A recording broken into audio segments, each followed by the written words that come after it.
couple years ago, I just moved back from LA. I was going through a lot of depression and kind of a midlife crisis, identity crisis, because I'd been an LA trainer, in-home personal trainer to people like Andre 3000, the Saudi royal family. I had top executives and all this stuff right in LA. And I moved back home to Nashville, and it took a big status hit, big drop in purpose and mission in my life and everything else, right? It threw me for a loop.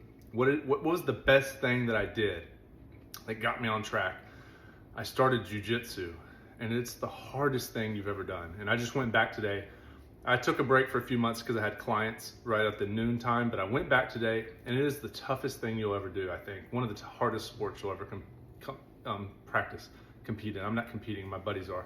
I've gotten so many people. My cousin, I got in Jiu-Jitsu. Now he's doing huge competitions, right? My nephew. So the point is, once I got into Jiu-Jitsu, I felt like I was part of a community.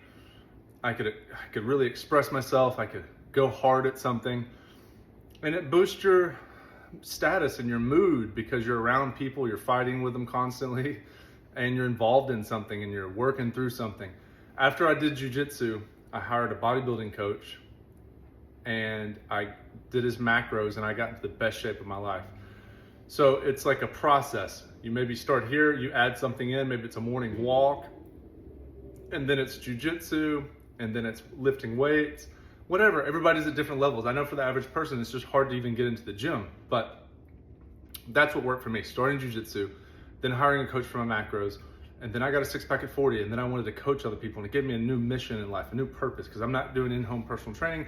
People come to me, or I coach them online. So I still have my LA clients online, and then if people need help, but I take them through the process that I went through to find purpose, meaning. Men need to have something to work on. Maybe you are 40, maybe you run a successful business, but you're out of shape.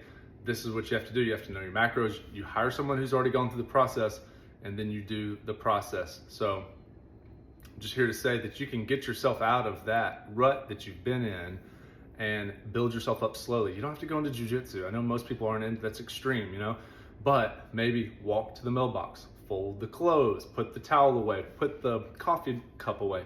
Then you start closing the dopamine loop.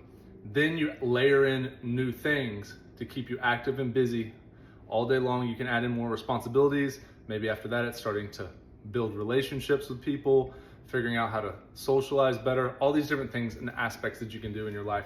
But honestly, I think it starts with taking control of your life and yourself, because you can't control all those people, all these events, all these things, but you can control what you eat, what you're dedicating your life to, and then that's how you elevate yourself up, get some